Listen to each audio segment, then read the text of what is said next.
Keep your hands and head inside the vehicle at all times. Buckle your seatbelts, check your mirrors, sit on back and relax. It's lights out and away we go for the Tall and Short of It podcast. Good evening, everyone. You're listening to another episode of the Tall and Short of It podcast. I'm your host, Justin. And I'm Aaron. Welcome back, ladies and gentlemen. Justin, good to see you. We have a pretty good episode coming up today. We've got some good F1 conversation after the Sao Paulo GP this past weekend.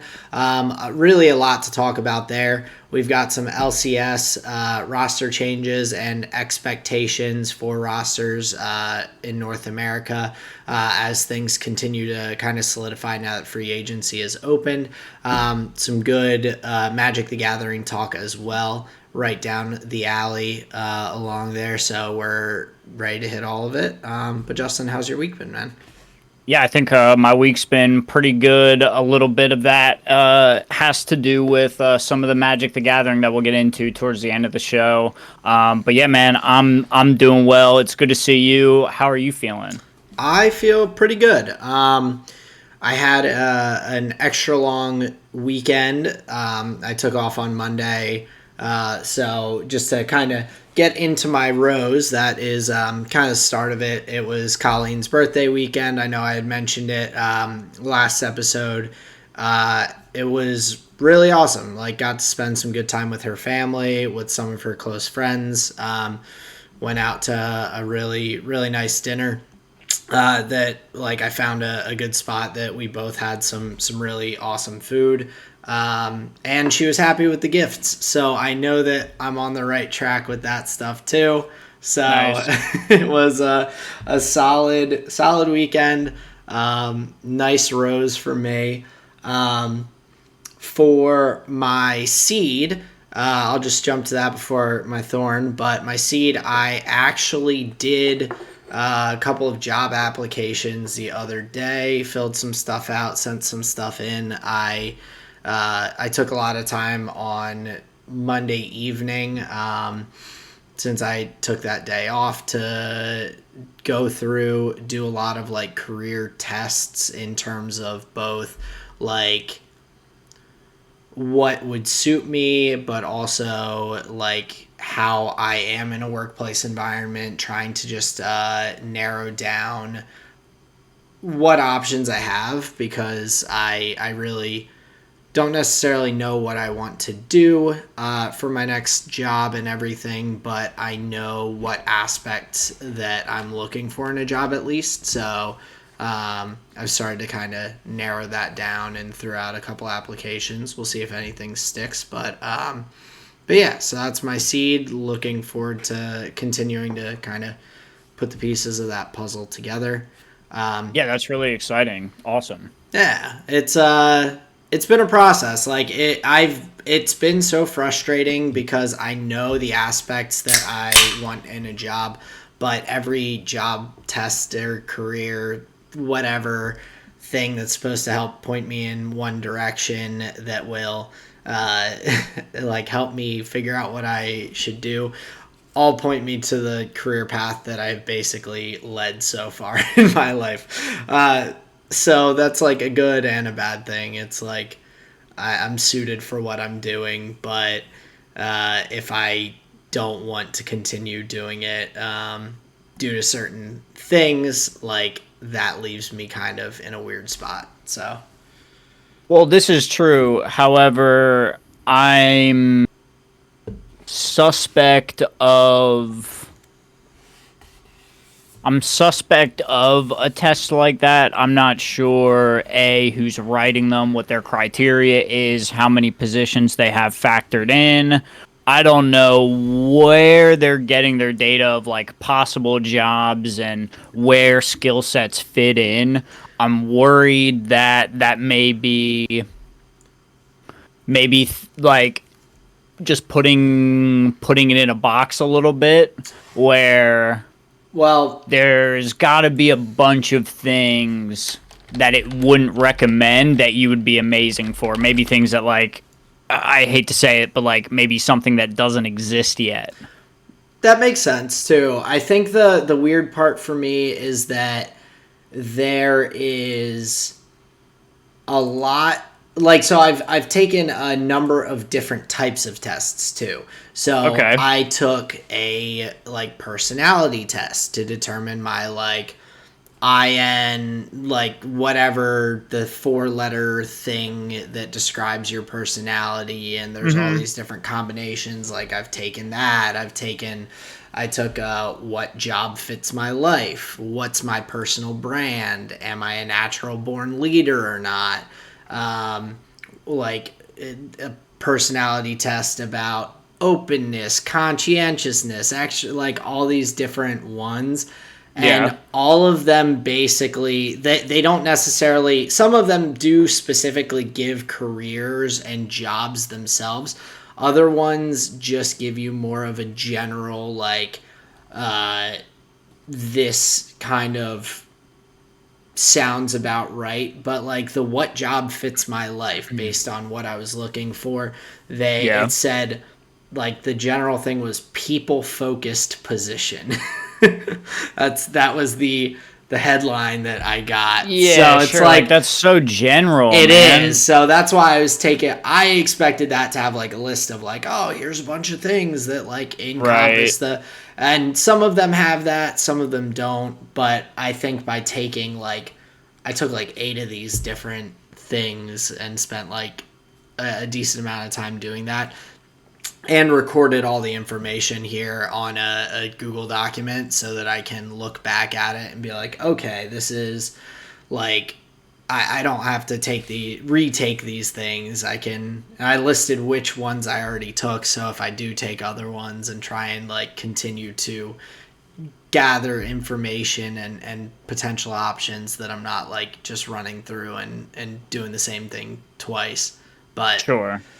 No, it's a really good idea to document where you have already been, and like, because a bunch of those categories and classifications, you could say, hold up along a bunch of different things where you can apply them.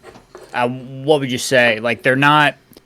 I can't imagine they're too mutable. Where maybe a couple years down the line, if you're in conversation or you're looking at something, you see your type, and you're just like, okay, cool, that's like what yeah. I'm looking for. Well, It's a decent distinguishing factor. So I'm happy to hear that you're not like just like taking the community college job finder thing. yeah, You but branched out. no, absolutely. Like I'm trying to give myself as many options to figure out what it is and seek out answers for what I would like to do. Which is, I think, the best course of action for me. I mean, when I switched majors in college, I was in a weird spot, didn't really know what I wanted to do, but knew I didn't want to be a mechanical engineer. So I took a career aptitude test with a counselor through my university, and they were like, hey, have you thought about this major, hospitality? And I was like, didn't even know that was a major. So I'm kind of Hmm. also hoping, in a sense, that maybe there will be something that I come across that I just haven't even considered or don't know it even exists. Because, I mean, the I'm only way thinking to. of a position right now that is a people focused position, arms dealer. You got to make people very comfortable in uncomfortable scenarios. That's true. You get to travel the world. See a lot of places, meet some interesting people. And instead of getting like yelled at and you get like cold shoulder and like passive aggressive weird behavior, if these people don't like you, there you go. And just end of the career. I just need to hit up Miles Teller and Jonah Hill and be like, yo, so that movie War Dogs that you put Well, out. there you go. Yeah, that's what I mean. I think outside the box a little bit. Yeah. Well, you mentioned something that does bring me. I'll continue along in my thorn for this week. But you Nice. said uncomfortable conversations, and so that is my thorn for this week, because I unfortunately have to be in a position to have an uncomfortable conversation with someone on Friday coming up that I'm not really looking forward to, but I need to do it. But Just as a guy who is a resident at my work, has been making one of my staff members feel very uncomfortable, and he's shown interest in her. She has very bluntly declined his advances, and Sure. he doesn't really take no for an answer very well. In a, like, he's pushy, not anything like overly, but he's pushy and doesn't really give up. So I am having to. It's gotten to a point where the person is uncomfortable enough that they're like, okay, I need to escalate this and have someone sit down and have a chat with this guy. And so, like, I know some things about him that make it more difficult for him to socially recognize things. But she has also been very, very frank about the situation. And I just need to kind of step in and be like, hey, not here to be a dick, but, like, you need to kind of tone it back a little bit.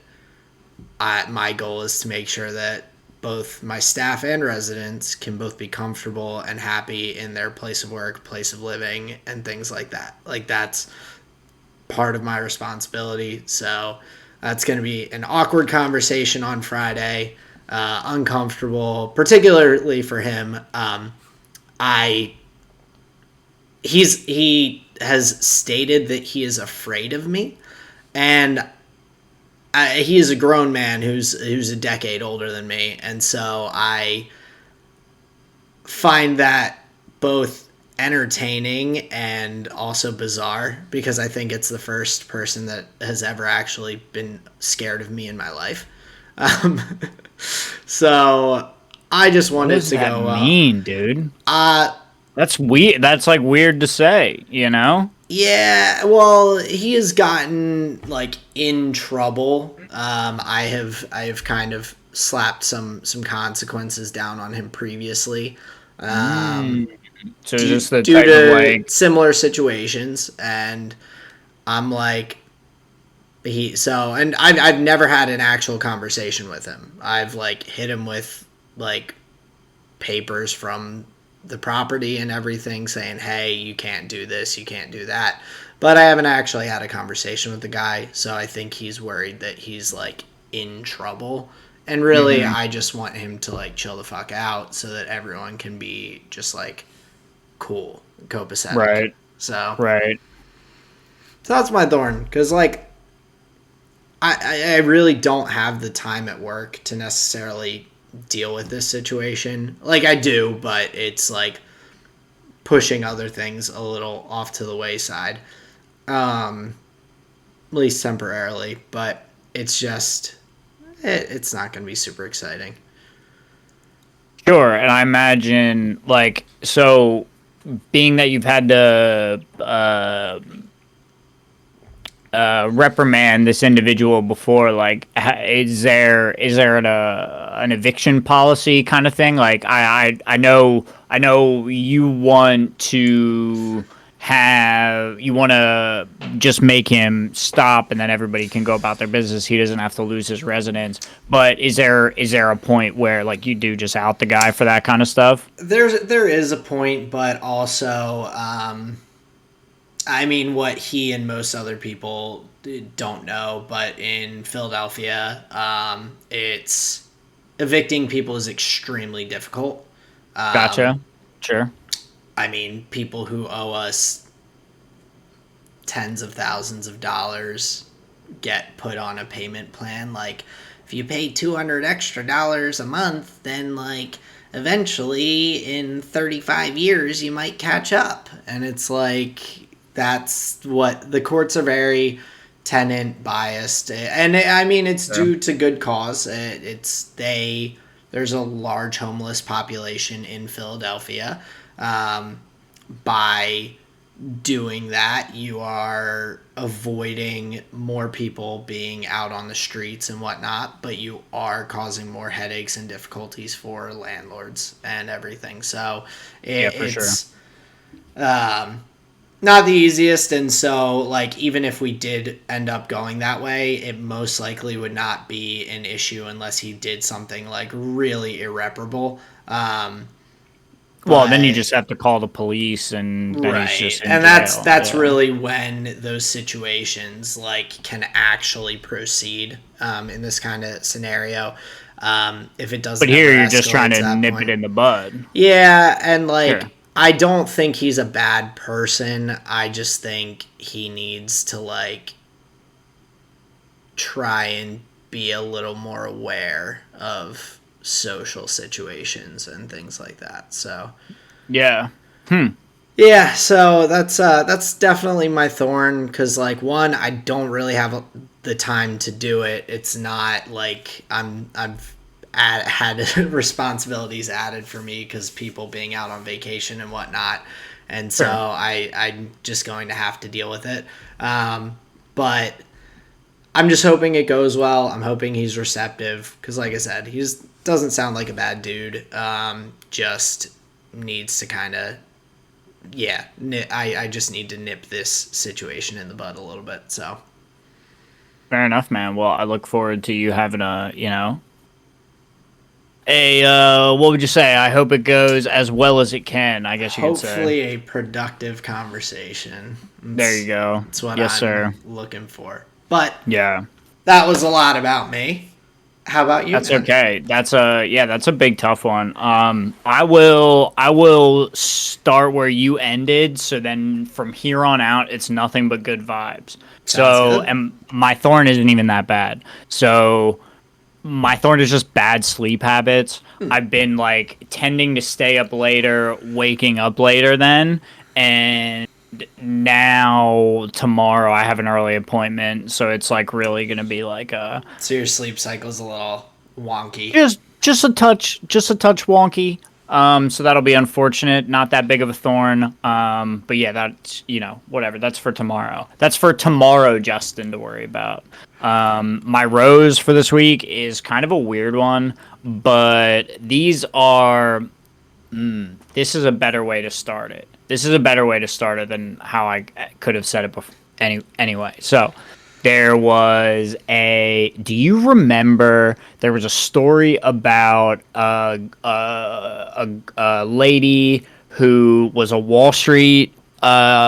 She worked in Wall Street, and she was like, you know what? Kind of fuck this. And so she went into the porn industry just like real quick, and I think like made a decent bit of a blast there. And Okay. then from there went and she was like, you know what? I'm not sure I enjoy this too much. So then she went and did YouTube. Obviously, I'm a fucking YouTube addict, so I'd come across her videos. And of all the things that I like, of all the things that she had talked about on the channel, I remember this one thing. And so this is my rose, which is personal hygiene. You So can she say it's talked about. Casey Tron. That's fine. No, it's not Casey Tron. It was her name's Redhead Redemption. I don't know if she still makes videos or whatever, but it was that lady, and she talked about, she was like, guys, if you don't do this, you're probably grossing your girl out in the bedroom if you step out, go use the restroom, and then you come back, and then you have that little like trickle splotch on your boxers, like if you have Ah, a little bit of dribble. And so she recommended just using just using toilet paper to stop the dribble. And ever since then I thought about it, and that was a habit that I worked very hard to develop. So now I never have that little blotch on my boxers. there you So go. Also keep good it. for out in public too, just in case something goes further through. It gives off a weird impression probably. So just Right. in general, yeah, it's definitely a trick that I've used, but Nice. not where I expected this to go. Well, and then I have another one, but that's a great lesson. I feel like just keep yourself clean, boys and girls, and everyone in between. Honestly, just keep yourself clean. There we go. So that's one thing. And then on another note of personal hygiene, this is what I really want to talk about, which is weird. But I was clipping my toenails, and I could not think of how much of a better feeling there is to it just feels like you have like fresh feet then. Like after a shower, clean them up a little bit and then you step on, we vacuum our carpet every couple days, so it's just like a really nice clean Dude, feeling of feet. Go ahead. clean toenails, shower, clean sheets. Great Like, feeling. the combo might be unmatched.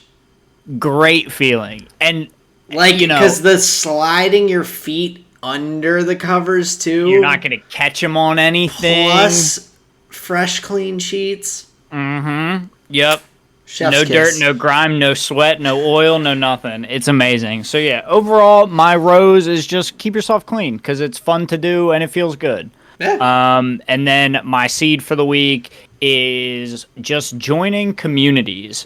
I've been very fortunate to have been welcomed into a Magic community that wasn't my own before, and the world of like interacting online has for the recent years kind of been lost on me because my real life friends were on the internet. That I just played with my real life friends, but used, the Discord, the TeamSpeak, the Steam, all that kind of stuff. But over pandemic, the interactions online became more like available and maybe a little more like enriched. Also, So a little my more seat necessary, I feel like, to be. necessary as well. Yeah. So it's been fun to like participate in those new communities and like kind of be welcomed and whatever. So Hit that's them with that's a been shout really out. fun. Yeah, so that's the Mental Misplay Discord. I've been a fan of what Alan and Cyrus are putting together with the Patreon games. I've been able to play a bunch with them. That's what I'll be talking about with Magic. But yeah, it's just been really fun. So the Mental Misplay guys, thank you so much. But Shout yeah, out to that's them. my Rose Thorn seed for the week. Now let us get right into the Sao Paulo Grand Prix at the Interlagos track. Aaron, overall, what did you think about the race? And then we can talk about some of the finer details. Well, first off, my biggest thing for the race weekend is goddamn Lewis Hamilton is a fucking animal. Like, props to him. They said it on the broadcast, essentially last to first between the sprint race and then going into, well, it was last to first between the sprint race and the actual race combined, starting P20 for the sprint after taking a big no penalty from the Mercedes team, having some specifications of the rear wing being not met for the FIA and putting him to the back of the grid. But man, he raced like an absolute animal.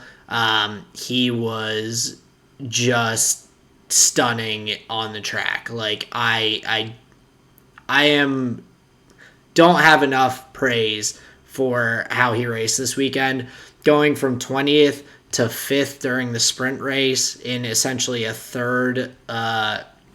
race that's 1/3 of the distance. Man, like, the passes he was making, he just made it look so effortless, and that's why he's been a 7-time world champion and is fully in the hunt to potentially snag his 8th from the clutches of defeat. So that's my biggest note, is props to Lewis. Also, just props to Mercedes in general. Valtteri was really solid throughout the weekend as well. And he also was a really good team player for Lewis. in terms of team orders and everything. He like backed off more than I think I've ever seen a driver back off when they're like, hey, flip the cars around. Like, he didn't wait a single extra turn. He just like he practically came to a full stop on the fucking track to let Lewis by. So those are my just initial kind of thoughts about the race weekend and everything. But what were you thinking? Similar stuff. Anything else stick out to you that really kind of caught your attention from the race weekend?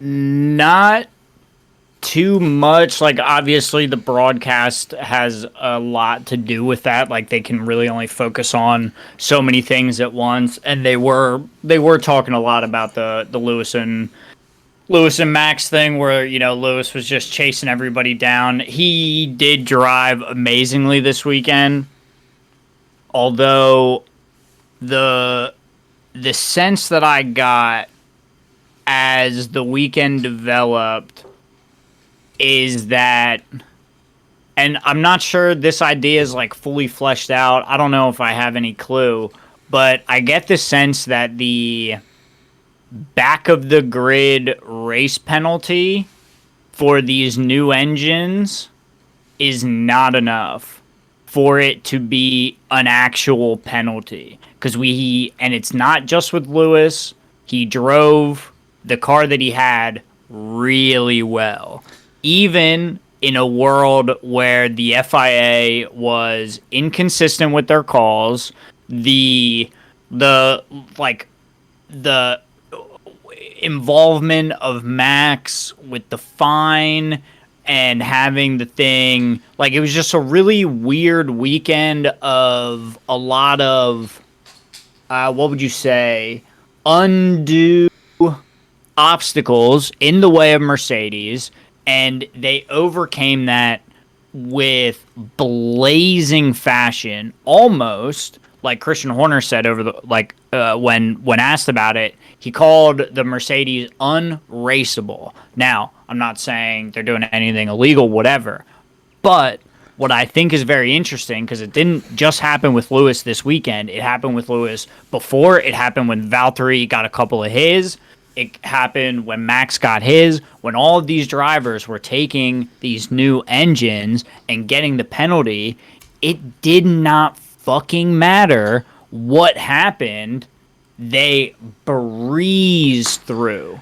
So I think that speaks to a couple of things, really. I think that, for one, it speaks to the fact that Red Bull and Mercedes very clearly have no competition amongst the midfield teams. Other than the occasional race where we've seen someone get stuck back behind people, and it's not a track that their car is suited for to be able to pass very freely. The Mercedes and the Red Bull are far and away the best cars without any sort of doubt. There's no one challenging either of them really for like race win, unless some fuckery kind of happens in the race. So I think that is one thing. I think that also could potentially be just a side effect of the 2022 rules changes and teams kind of taking their priority off their current car and looking to the future. They're like, fuck Mercedes and Red Bull, let them have their title fight. We're just gonna like do what we can with what we have.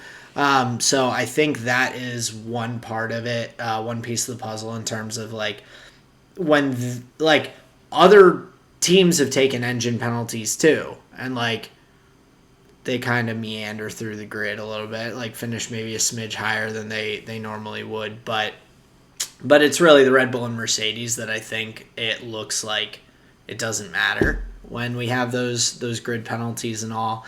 But the grid penalty for Lewis was only a 5-spot grid penalty.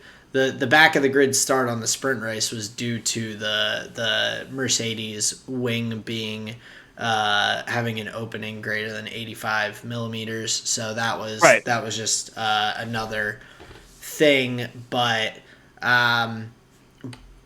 I also do just feel like Mercedes played a very precise chess piece in terms of they picked a track to take that penalty. They could have taken that new engine last week. They could take it next race. Like they had options about taking the new engine and taking the penalty and all. But this track, I think, with the strong DRS straights and the strong straights and slipstreams that we were seeing on the track in general allowed the that new final engine turn to is really, insane. the final turn being an all out into that straightaway going down the pit straight.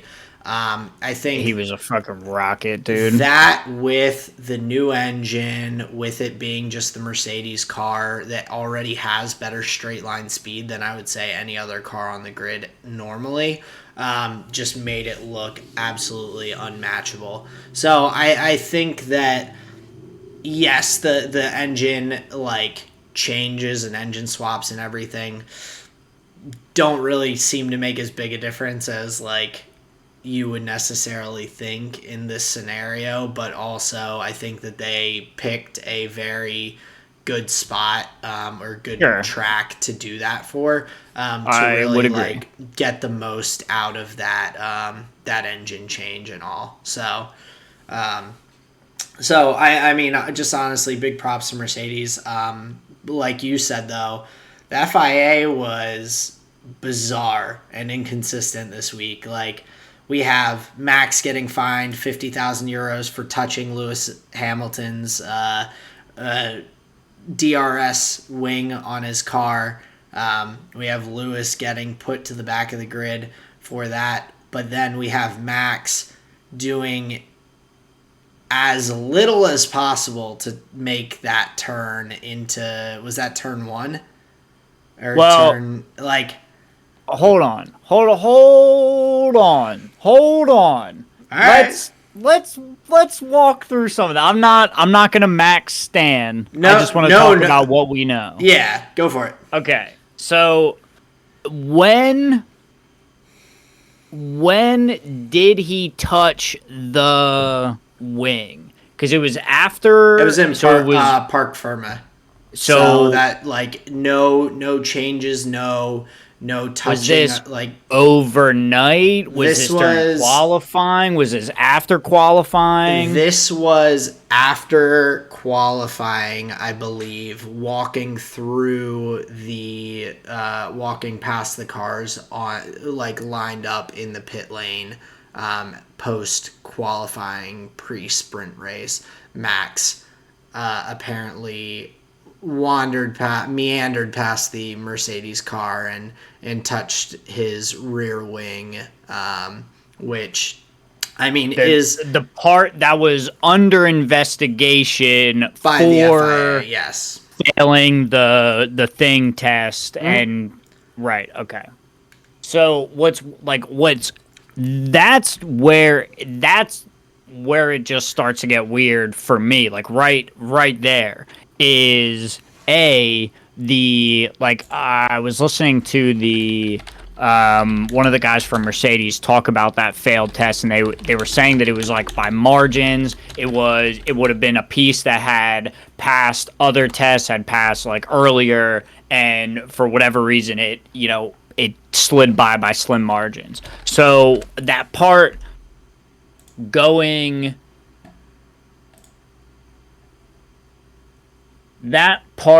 being under investigation was odd to begin with. And then to like...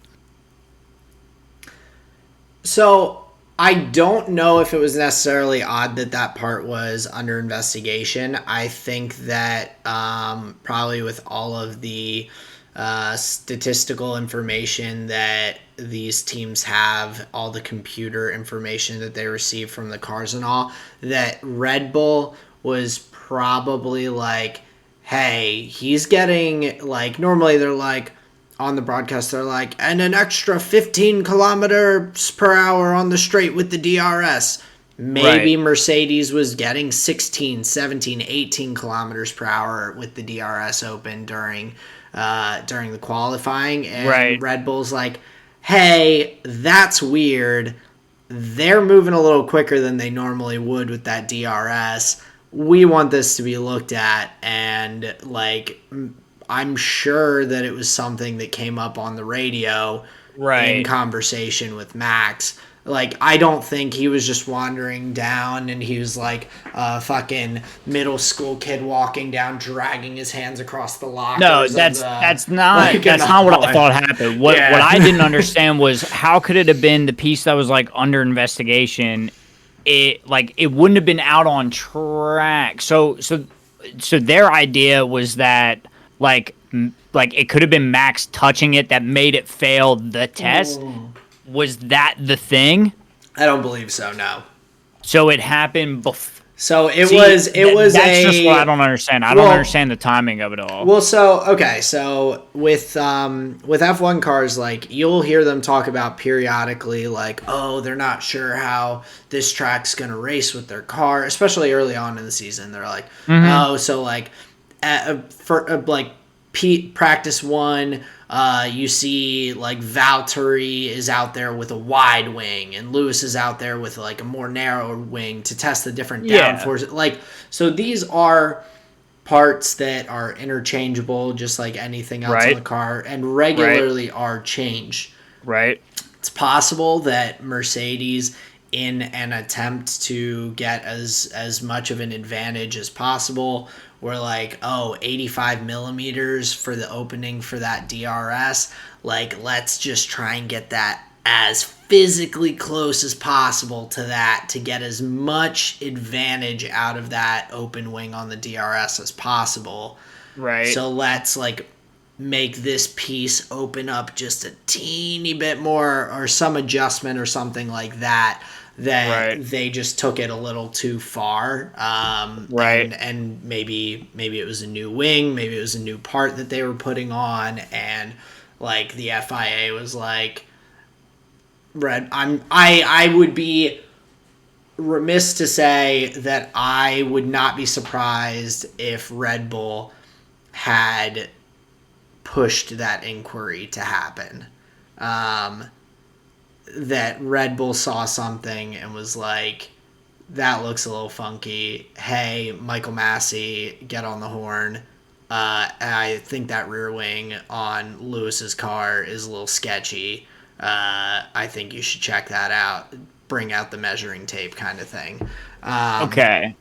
So that makes sense to me. That I guess what I was trying to work out, what was weird to me was I didn't understand the timing of it all, so it didn't necessarily make sense to me. Yeah. Okay. So it was after qualies, and so park firma it means closed park. I just pulled up like some regulations on it, but basically it is like the cars are brought back to what is considered a secure area where there can be no more adjustments, no more changes made to the car. So the fact that he touched the car could potentially have been something that changed something. Like if you walk past and like kick the side panel and loosen a bolt or something like that, maybe that's going to fuck someone over down the line and you'll have pieces flying off like Lance Stroll down the straight.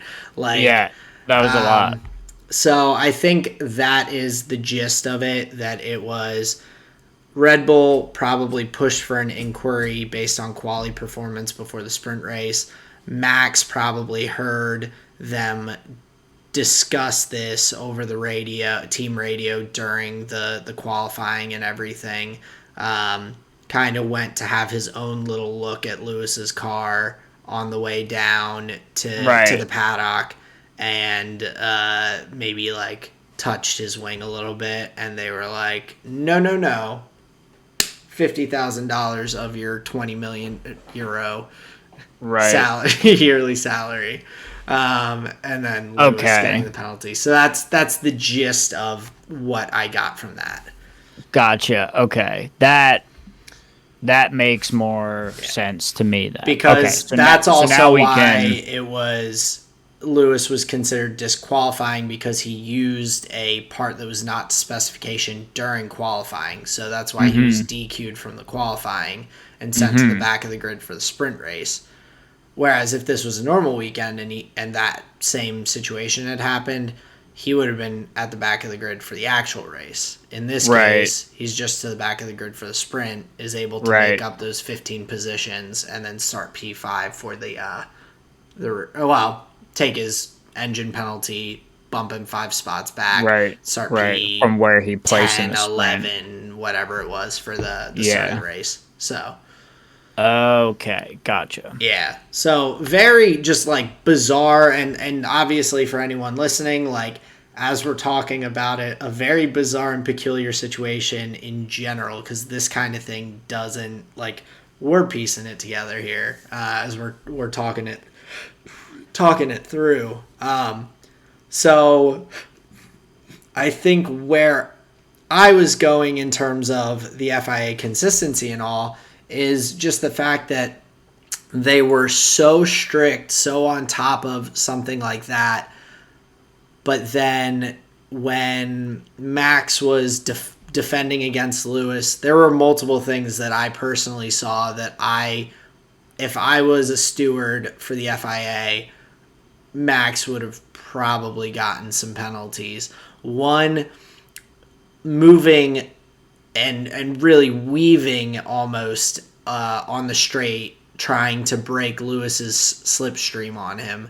It was way more moves than is typically allowed in terms of safety and all to try and break that slipstream. But then also, Max, not a single other time during the race in those 71 laps, went anywhere close to as far off the track as he did when defending against Lewis.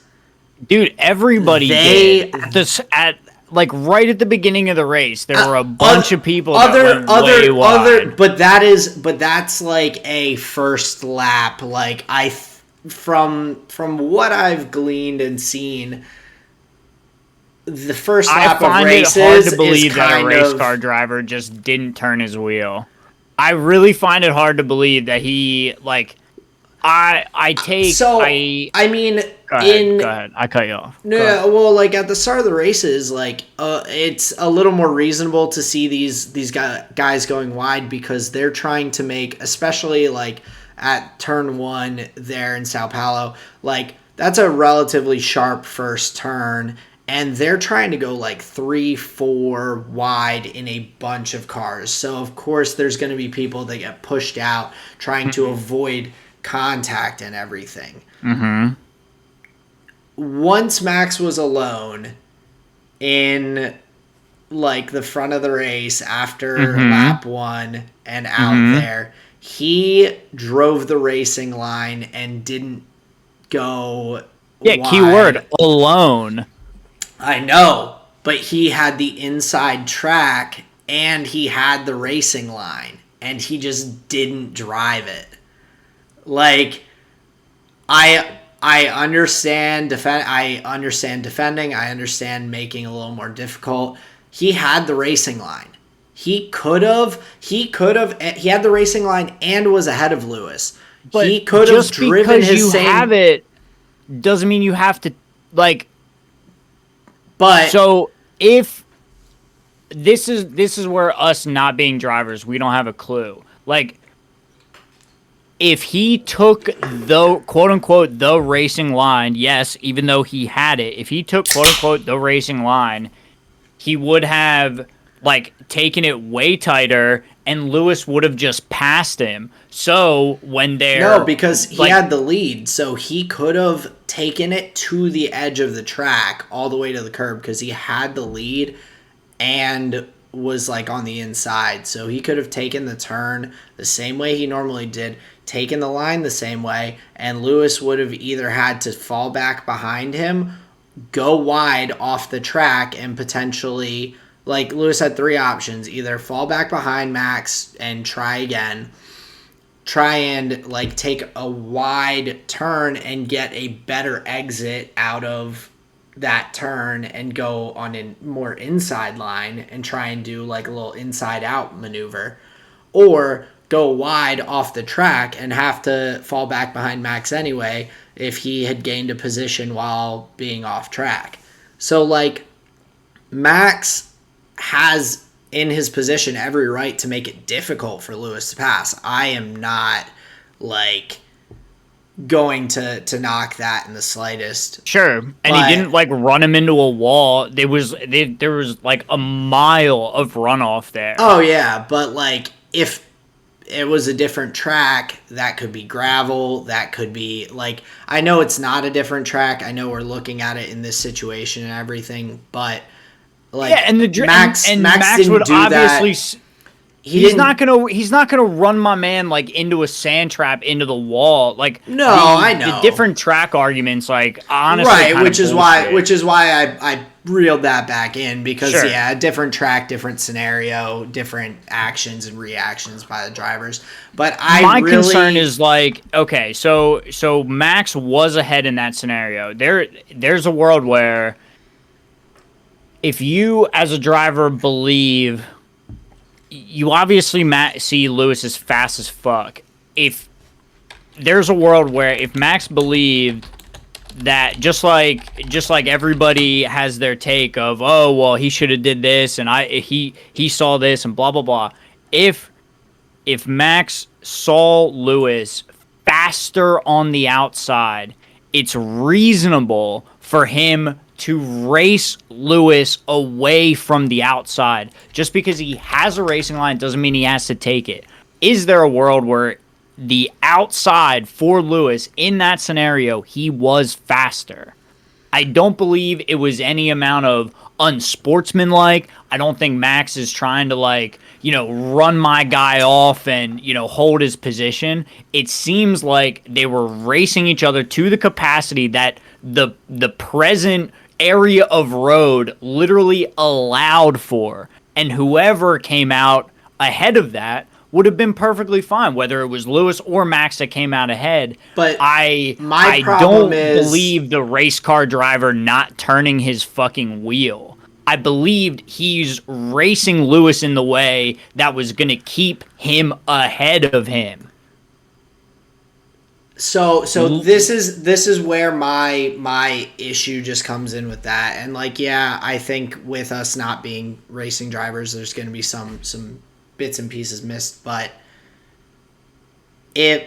my argument on this is if Max took the racing line, that brings him out to the curb on that right side.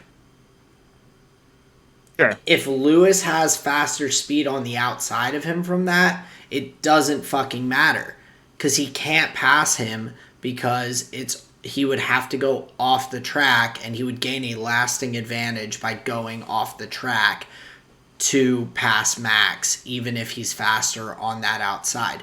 Like what you said is utilizing the track. The problem I have is they weren't on the track. Neither of them. Max was an entire car width outside of the actual track, and Lewis a whole nother car width outside of him because Max went out that far. Like, I am very glad that they didn't have contact, that it didn't turn into that kind of situation. Sure. But if Max took the racing line because he was ahead and he did have track position, then Lewis going off the track and passing him wouldn't matter because the FIA would immediately be on the horn and be like, hey, you have to give that position back. You passed him while off the track. You can't gain a lasting advantage. Sure. So the conversation becomes not about whether Max turned his fucking wheel or not. It's why the fuck was Lewis there on the outside trying to fucking pass? And then I say, yeah, fine to Max for just defending his position, and then they both ran out of road. I just think that Max could have defended it and stayed on the track, and like it wouldn't turn into any there's no reason in my mind that if Max had just driven it the way that he had driven that turn every other single lap except maybe lap one, like that the scenario wouldn't have ended up the exact same way, with Lewis still behind him for another couple laps until Lewis got the DRS and his energy reserves back up to be able to pump that out and make the pass on Max. I think that Max didn't create a dangerous situation, but he also didn't drive it the way he was supposed to. Like, he went off the track in a way that seemed intentional in an attempt to defend the position from Lewis, but in my mind it's unnecessary. Like, Lewis wouldn't have gone that far off track without Max doing what he did. So it's not a huge situation. I don't think he created necessarily a dangerous situation because they both saw what was happening and gave each other I wouldn't say gave each other enough space on the track, but gave each other enough distance between their two cars to not make contact.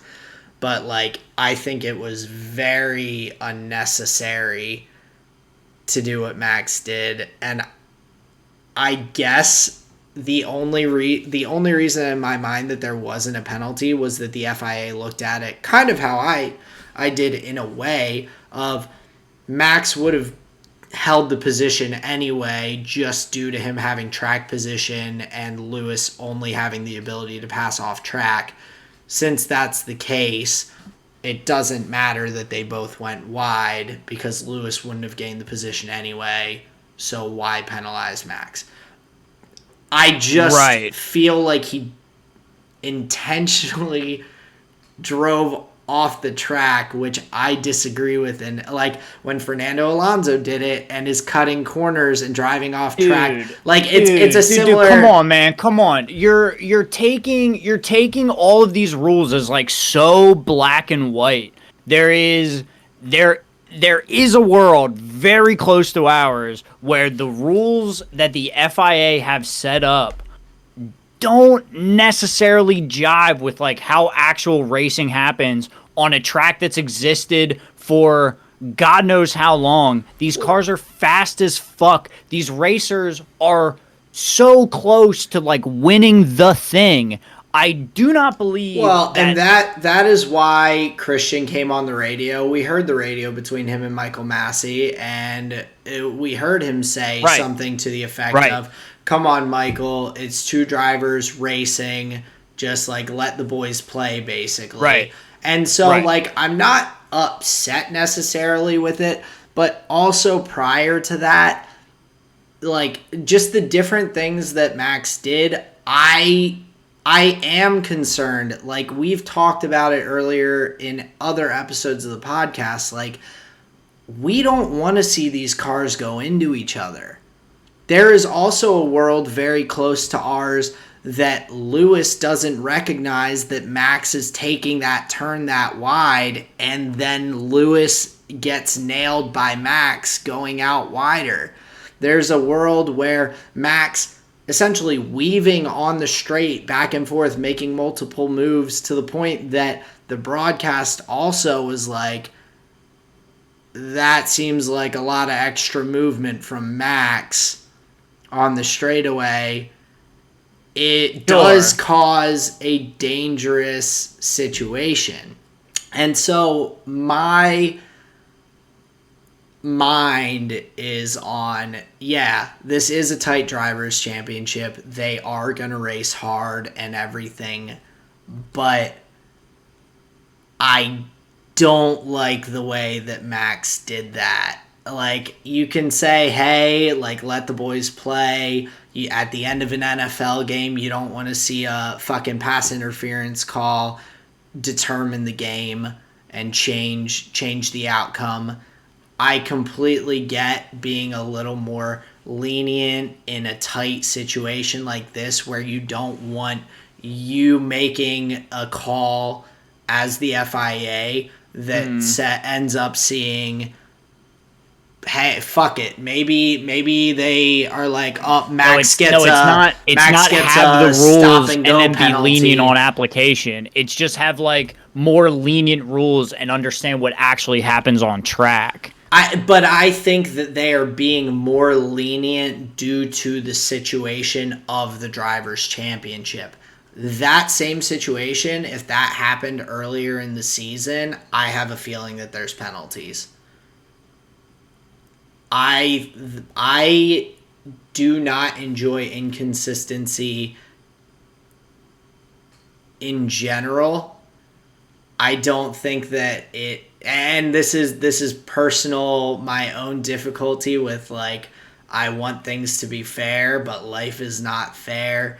And like, I think that inconsistency in any sense of it, where some races the FIA is throwing out 5-second stop and go penalties like they're a fucking Halloween parade throwing candy out to kids, and then you see situations like that where it could have been a potentially dangerous situation. They're like, oh, hands up, don't know, let's just let him drive. Like, I'm just glad that it didn't. I am glad that it didn't end up in a situation, but the way Max drove, like, could have ended up in, and like, Max drove a phenomenal race outside of those instances, but when he was defending against Lewis, it seemed to me as though he was making it difficult on Lewis, but in an unsafe manner. All right. Okay. I finally understand my like the position here and the difference of like the thing. So there's so if every scenario went the way that the FIA rules say racing goes, and if every racer sticks to the racing line, this is what would have happened in that turn, thereby XYZ. What is interesting is like, how could you say Max drove a phenomenal race, but the way he defended against Lewis like isn't like cool in some way? It seems that what is actually happening is there's a sense in which skill expression from a driver actually isn't like appreciated. I'm not sure if Max really, really wanted to fucking win that race. I'm not sure he could have done anything else. So if he was driving with like safety and, you know, make everybody in the steward's office really happy and Christian's going to be really happy, he would have just he probably would have ended third or maybe fourth if he drove in the way that the stewards and the FIA think everybody just drives in a straight line. I believe those are the moments of like driver skill expression, and if every time a driver, you know, went wide or, you know, it went 1, 2, 3 trying to defend against a slipstream. If every time that happened there was a crash, yeah, I would understand that, oh, we don't want that stuff and blah blah blah. But then the racing wouldn't exist. Like it feels like everybody just wants the drivers to be on rails and just don't interact with each other at all. No, Because for drivers to actually interact, like, I feel like that's what it takes. Well, I think that. Does that make sense though? No, like, am I just... it does. Like, racing does require people to do things differently. However, and I've talked about it on the other side of the coin too. Mm-hmm. We saw Lewis in Brazil, the last race, or I think it was one of the last races of 2019, and then in like the first race of 2020, take Alex Albon out twice because he did basically what I'm saying. He drove in a gray area. He Albon was coming around the outside with a faster car, faster engine, slipstream, whatever the case may be, and Lewis went just out enough, but like also just inside enough to like hit Alex, send him off, crash him out, spin him out, so that he missed out on his podiums. But Lewis drove the racing line, and so like you don't really see much here or there on that because Lewis is in that fine gray area. He stayed within track limits though. In the situation of Max here on like that kind of pass, like I understand squeezing someone, not giving someone quite enough space. Like yeah, you've got to defend and like elbows out, do what you can. That was a bit egregious in my mind. Like we've seen drivers not get penalized for driving those fine gray areas and everything because Lewis has done it. But when Max did it, he colored a bit too far outside the lines for me to see the picture. You know, like it's not... he got a little scribbly with it, and this isn't. I love Max. I think I want him to win the drivers' championship, but in all, like I am trying to look at things a little more objectively, especially because of the podcast, and like I saw I did take some issue with how he drove. I also, and this is like non-Max or Lewis related, I thought the FIA was inconsistent with the fact that Carlos Sainz hit Lando right at the beginning and got absolutely nothing for hitting Lando. Carlos Sainz on the team radio goes, I got squeezed. I watched the replay. There were 2 car widths inside to the left-hand side of Carlos Sainz, and he pushed to the outside where Lando was about to swing right past him and hit Lando. Not saying it was intentional, but he didn't get squeezed. He could have given Lando space, but he didn't because he knew he was going to get passed by Lando, who got a better start than him. And that ends up with Lando driving an entire lap on a puncture, potentially having people come around on a short track and dealing with a limp car getting in the way of racing and everything, and the FIA turned a blind eye. But then in fucking qualifying session, they're like, oh, Lewis, your rear wing is 1 millimeter too wide, and Max, you like dusted a fingerprint off his fucking rear wing, and they're throwing out fines and back to the grid full DQ penalties to Lewis. But then that kind of stuff, they're just like, it's all racing.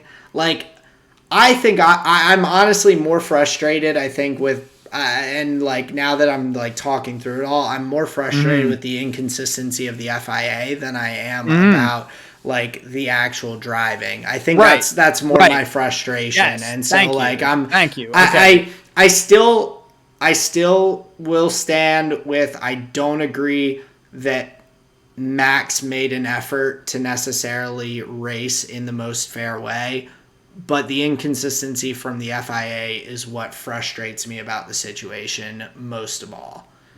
Like, yeah, fair enough. The just the one angle that I want to present, like, why should Max? I mean, I can't. I don't want Max trying to cheat on a, I don't want Max to give the race away and to just move out of Lewis's way and say, he's faster than me today. Onward and upward, Lewis. Like that's not my expectation. But I just thought it was a bit it was a bit more than just hard racing that could have become a dangerous scenario. On many other tracks, on many other turns. Right. Probably. I mean, he but definitely that's why knew my it. man makes 20 mil. What'd you say? 20 million fucking dollars? Son, yeah. son, let my guy race. Let him go as far out as he wants. That's why they get paid the big bucks, because they know and where they're supposed to do that stuff. Yeah, and I mean that's the same thing. Just trolling. No, I know, but same thing with Fernando Alonso. Like he knew that one funny as he hell. knew that one fucking race. They're like, yeah, we're not worried about track limits at turn 2, and he's like, what is turn 2? Boom! Fuck it. Yeah. Like it's so. I don't agree with that either. He's taking advantage of the regulations, but Max was taking advantage of the fact that maybe he knew the FIA would be lenient, but also the fact that Christian had to hop on the radio with Michael Massey and be like, "Come on, man, let the boys play," is also like I think indicative that like Christian knew that Max was a little bit out of line there too. Sure, and even I realize he's like pretty far out, but I guess I want to go back to, because yes, that's the core point that we do agree on, which I think is at the heart of this actual conversation. Because newsflash, I don't care who came out of that corner ahead, right? Lewis it's just was a matter of race, like it was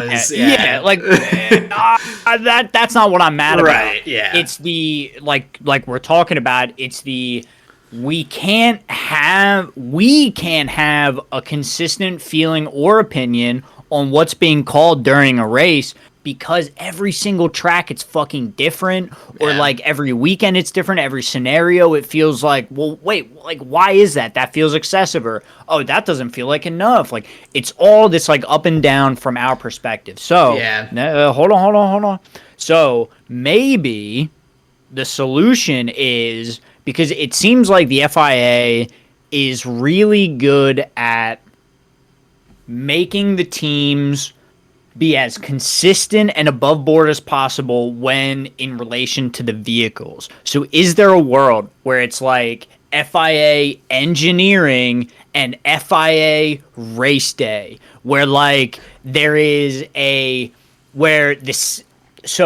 it's like very possible that it's a completely different team that's making the penalties from... Right, so they don't have to think about like technical, and then like how do you apply the black and white to the race? Very possible that's just like you have different referees. You've got the line judges in football that are the ones who are like, oh, was there, like, did he get to the first down marker? Right, and then like, there's somebody who knows better. Then you've got the one guy whose sole focus pre-snap is to make sure that the clock doesn't hit 0 on the play clock before the ball is snapped. So, okay, so maybe there's a world of like division of labor that may have to happen. So maybe I should be looking at more consistency between things that are called during races and not necessarily that single race. There were things thrown out for other bullshit, but okay, I can jive with that. I can jive with that a little bit. And no, and not saying that that's like a mistake on you, but if that is what's going on, where the same people that are like judging like technical things are judging in race things,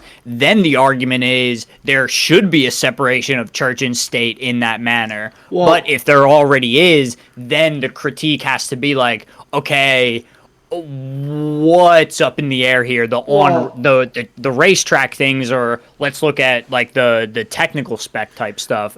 It's so deep. Yeah. Well, and I'd also be like, another thing that I have curiosities about is, do we have the same FIA stewards who are determining people's like track limits and things like that? Is it the same people through an entire season? Is it different people per track because of people I think it's the same. I think they travel. Because that's also frustrating to me, because early in the season, we're seeing fucking Mazepin black and white flags for track limits at turn 13, and like seeing people getting like black and white flags and stop and go penalties thrown at them like at different points in the season, but then like at other races they're like, yeah, we're just ignoring any track limits on this track, and it's like, well, like why?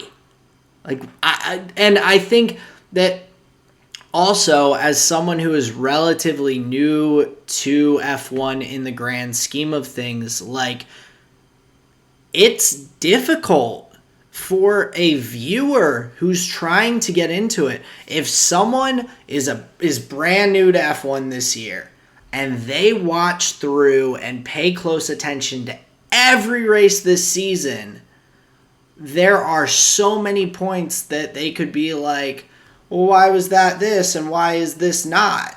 Even though they're the same situation, same scenario, essentially. Like, why did that happen? That person get penalized then, this person didn't. Why did we get, like, no penalty for ignoring blue flags this race, but then when it was this race, that person got, like, thrown a 5-second post-race penalty for ignoring blue flags. Like, Right. Like, if you are a new person to Formula One, and I obviously understand that Formula One is an extremely technical sport, that there's going to always be human error in terms of some of these things. Like, we are not in a fully automated, like, racing, like, system or anything like that. But it's just, I think it's also difficult because that could be something that deters people from watching Formula One too.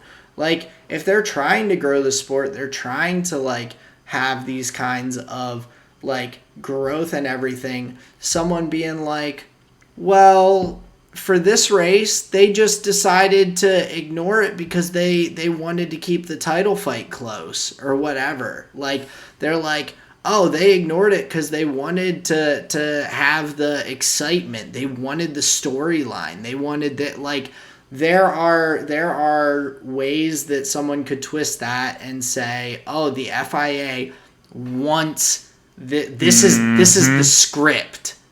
Right. That it's gonna come down to the final race, that Lewis is going for his 8th championship. Right. And, like, they are, like, want it to be close enough that it's going to be decided at, like, and I mean, yeah, that's exciting, but I want them to be close because it's actually that close. I don't want it to be affected either way to make it closer or to push it further apart by the FIA. I want that to be done by the drivers, by the teams, by the cars, like, and yeah, I definitely agree with that. So I am happy that I'm excited that the standings, that the driver standings, that everything is so close.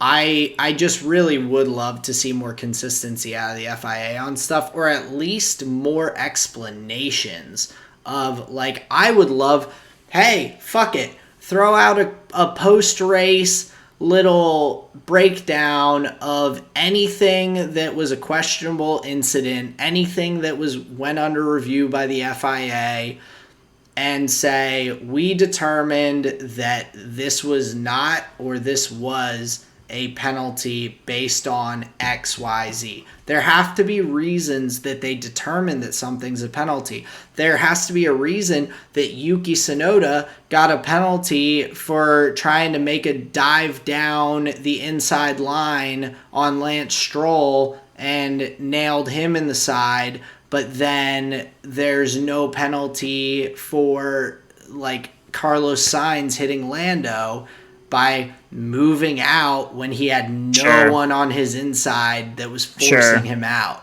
Like, I do want to comment on Lando, but I see what you're saying. Is there?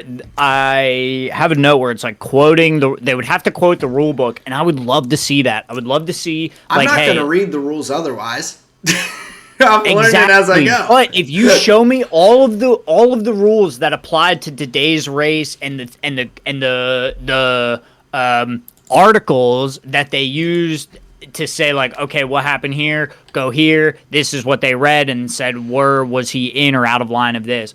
I would love to see a breakdown of that at the end of the races.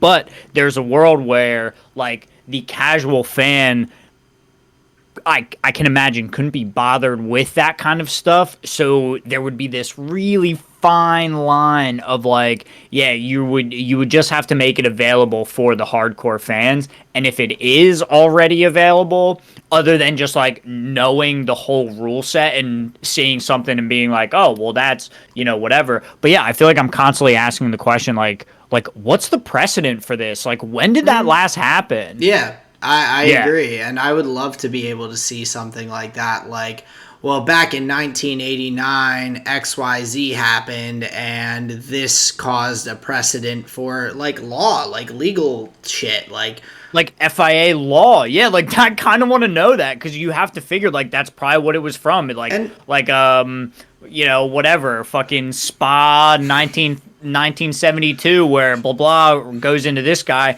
and it was under blah blah and this. So yeah. we look at a scenario like that when factoring in, yeah, it's like I would be interested to at least be shown a little bit of that kind of stuff. So yeah, I'm definitely with you on that, man. And so like it was an exciting race. I thought it was an interesting race. We see a lot of just kind of just different stuff. We see Lewis the sprint race format brings in a whole nother wrinkle into things.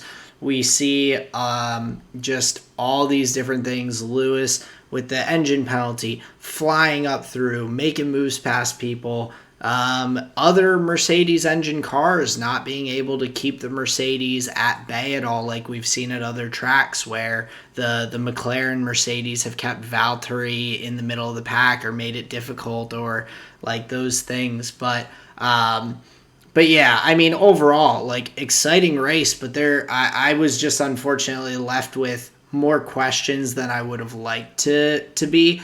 I Sure. don't think that it did affect the outcome of the race necessarily. Like I said, I think Lewis, the new engine, the straight line speed, the way he was driving, he was in top form. I think he would have passed Max anyway due to those qualities of the Mercedes car that just outperform the Red Bull on that specific track. But I don't like being left with any sort of questions like that, because I do get frustrated with the inconsistency that I'm seeing, and maybe I'm seeing something that's not there, but if I had an explanation for it, then that would clear things up. Like, Right. and I know that there's going to be mistakes that happen. Like, there's always human error. I mean, fuck, there was a Major League Baseball pitcher probably 7-8 years ago who was pitching a perfect game no-hitter. Last out of the game, the batter gets thrown out at first base significantly. He was easily a step away from touching first base when the ball got there. The umpire calls him safe, ruins a historical moment, something that would have lived in fame for this pitcher, but instead lived in infamy for that umpire for something that happened probably a decade ago. And that is burned into my memory that this guy fucked up that hard. I get that there's going to be human error and everything, but I would at least like to be able to know what the error is, or maybe I am wrong. Like, I can correct my thinking then and be like, okay, like, I don't need to be thinking this way about that thing. Like, because this is the reason why. So, nonetheless, I have definitely harped on and dragged us down a crazy rabbit hole. But there were some really solid other things. I mean, we saw Red Bull do the Mercedes thing and utilize Checo to steal the fastest lap away from Lewis at the end of the race, Which was really cool. It was kind of cool to see that on the flip side. Valtteri had a really, really solid race. I was impressed with how he performed. Pierre Gasly, man, is just having like himself a season. I know that was one of your notes as well, but like Mm-hmm. his performance, and I guess like just in terms of other drivers, like who else stood out to you? What else was like your kind of big things from this race? Like there was a lot of other excitement kind of throughout the grid. I do want to say I feel like Lando was totally like out of position. I think he like from jump went the wrong way and just committed way too hard. Like even if he did pass Carlos, even if Carlos gave him room, he was like way on the grass. Like it looked as though he just like dicked it to the grass and tried to get around. So And I I'm think not, that you know, that might be one of those things too. Like I said, like I do kind of ignore the track limits on the first lap because there's so many cars wide and everything. dude, no, I he just chose like way wrong. well, and I watched like what Sainz did, but I didn't watch what Lando did. So as much as like just the fact that he Sure, was on the outside of him and got hit, sure, like yeah, maybe if Lando like I don't know if there was someone on the inside of Lando that Lando was like, I'm going faster than Sainz and I can't do it on the inside because X car is here, so I've got to do it on the outside. And then Sainz was just like, whoop, just a smid, like, because Carlos didn't move a ton, but he mm-mm. moved and he goes, on the radio, I'm pretty sure what he said is, I hit Lando, I got pinched, or I got Mm-hmm. squeezed, or Yeah. something like that. And then I looked at the replay and I'm like, you, sir, did not get squeezed.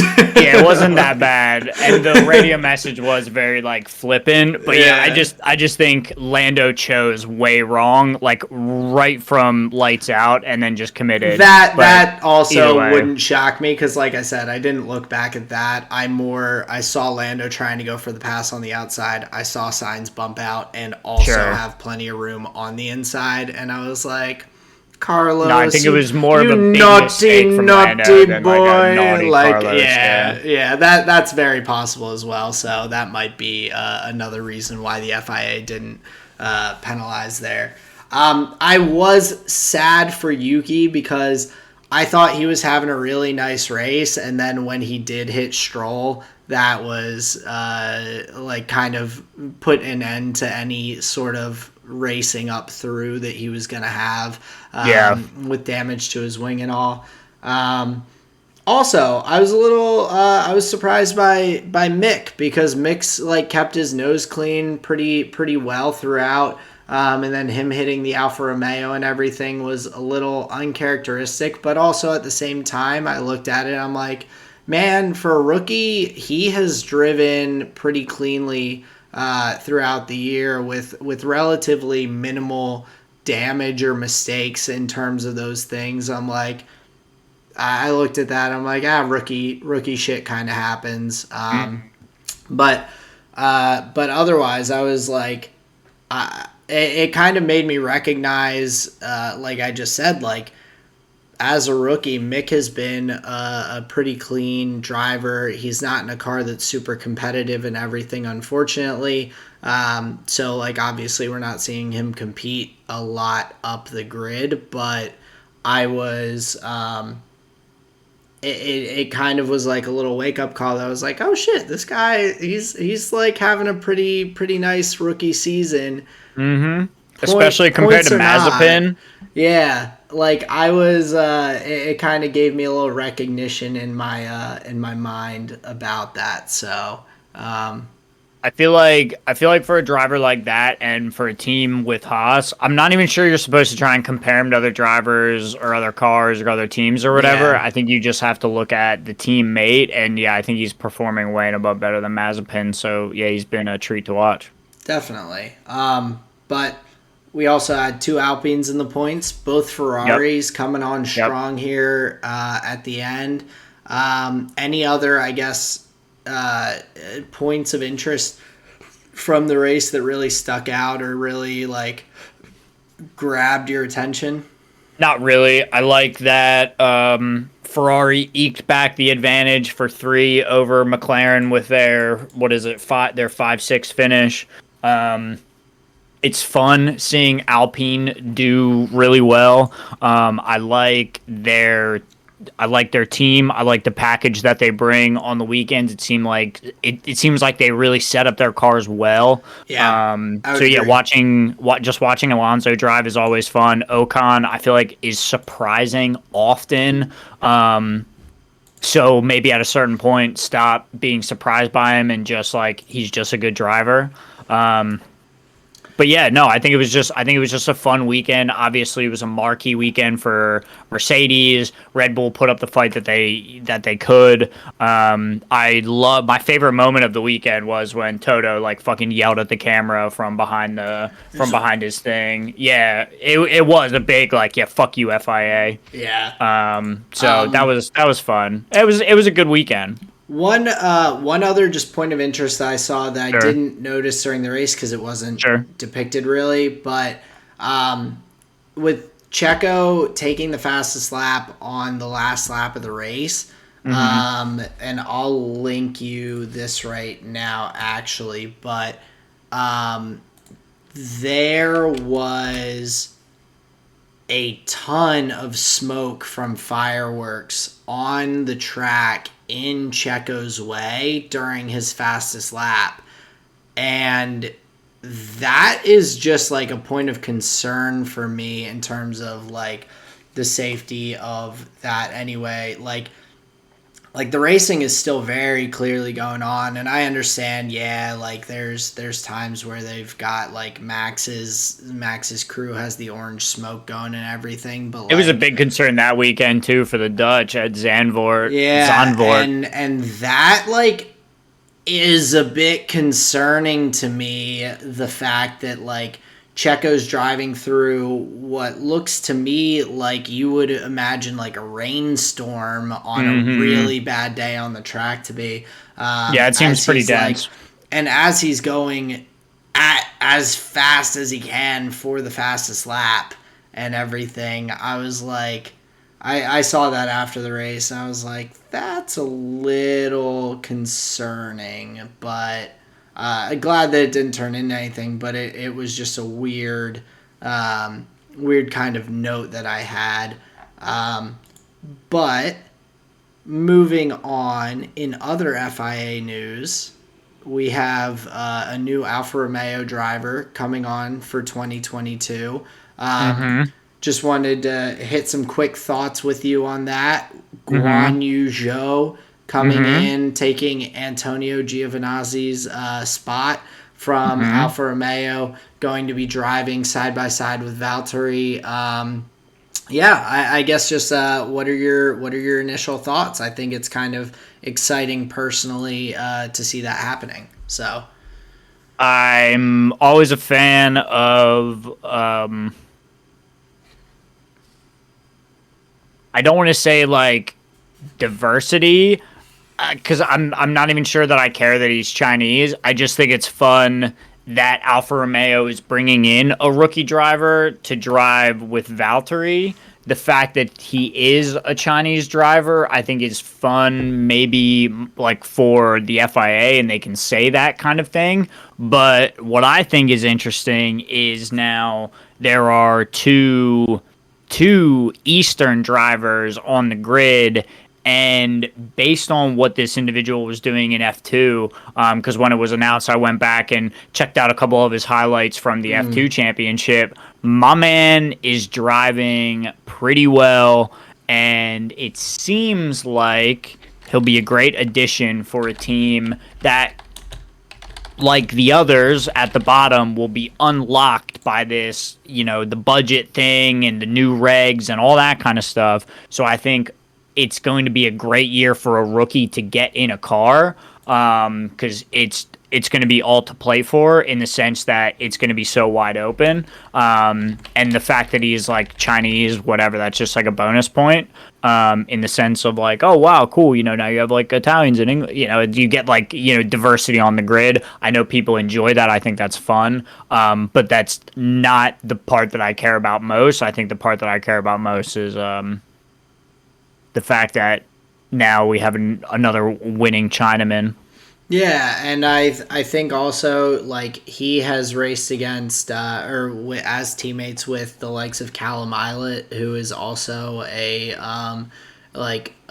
pretty household name in terms of F2 drivers potential. Hmm. I believe Callum is driving as a reserve driver currently. Yeah, he's a test drive. He's the official test driver for Ferrari and Alfa Romeo's current reserve driver. So I think like the competition that Guan Yu has is really awesome.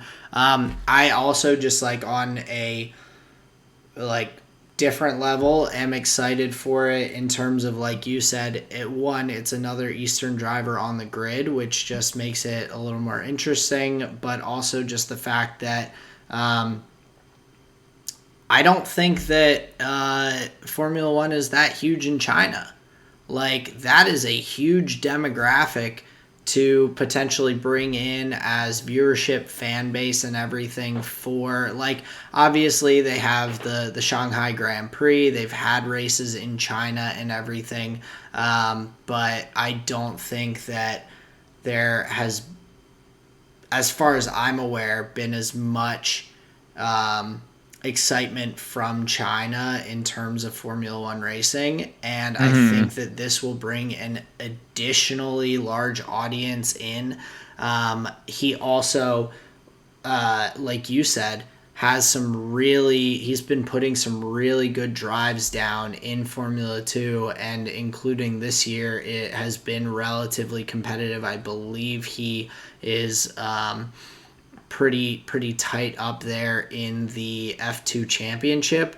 Yeah, I'm pretty sure he's P2 right now. I'm looking at what it says on Wikipedia. That's what it has him listed at with Hmm. the little asterisk of season still in progress. Hmm. So I think similarly to like Sergio being the only Mexican driver, bringing in a ton of sponsorships from like Mexico and everything for teams. Guan Yu Zhou will definitely bring in a lot of Chinese sponsorships. I saw a video that said he might potentially bring up to like $30 million in sponsorship revenue, Oh wow. which is outrageous. But I'm okay with someone doing that kind of thing and being like maybe being brought in on the money side if they're also a really fucking good driver. And I'm hoping that based on how he looks in F2 and everything, to see some really solid and exciting performances in F1 that will kind of back up that quality that we're seeing out of him in F2. So that's going to be cool to see this coming season for Alfa Romeo. And I think Valtteri as a teammate who is such a steadfast, kind of consistent driver is not a bad pairing for a rookie to come in and kind of be side by side with. So, Yeah, I agree. And then also for Valtteri's position, it's nice for him to be unlocked into the first driver position, and he'll have just the lay of the land in the car, and then he just can learn it and whatever learn from him, where he's yeah. not playing second fiddle to Lewis. Yeah, definitely. So I Yeah. think that'll be pretty cool to see that lineup change. Hmm. Speaking of lineup changes, You want to talk some LCS? let's hit some LCS. We don't Cool. have to go crazy into it, but um, hit me. I know you said Team Liquid. Scary. They do look like a winning roster. Honestly, like I like Bjerg. He is a you would call him a legacy player at this point. If you talk about the mid lane, I think you have to talk about Bjergsen. And not just for like North America's sake. I think there is a place for him in the world conversation. Yeah. Maybe not as like best of, but I think he was a part of the story of mid lane. Oh, he You could definitely just say is, and I that. mean, I think that he is easily up for debate as the potential. Like, I would say that the only competition he has in terms of best North American whether NALCS or just LCS, as the name changed player of all time, it's really him and Double, maybe Jensen, who are kind of in that conversation, in my opinion. And I think Bjergsen probably has to take the cake on that in terms of being potentially the best North American player ever, even though, like, North American as in playing in North America, not as being from here. But Right. Yeah, I'm not sure there's many other players that are in the conversation, especially now that it has been around this long. Like, longevity just factors in so much. right. Like, you can, like, any names you think of, like, oh, well, they're just not around anymore. So yeah, no, I think for the most part you're right. Like, that's not the conversation we're having here. No, Just no, no. saying that I'm a bit wary of him coming back. No legend is ever at 100% if when they come back. So we'll see. I mean, that's going to be I'm the common intrigued. take. If he Definitely intrigued. I want to see him perform well. and if he comes back and is playing well and is very competitive, man, That'll be that fun. lineup: Bwipo, Santorin, Bjergsen, Hans Sama, Core JJ is the projected lineup right now. And god damn, does that sound spicy? Like, Yeah, I definitely agree. I think Hans Sama and Core JJ will be extremely good in the bot lane together. I think Core has the playmaking potential, and Hans Sama also has that pop off potential. Hans is not necessarily the most like consistent, even like high floor kind of guy. Like, he definitely can have his bad performances if he struggles on any given day. But I would say for the most part, he is a really high level AD carry, and paired with Core JJ, that is a do up that's going to be intimidating on the Rift. So Yeah, for sure. I think he did really well at Worlds this year with Liquid when he was playing with them. So yeah, I'm just excited to see that team. There's a bunch of, I imagine a lot of them were academy players that got brought up onto the main squad. Obviously, there's some names that I just don't recognize.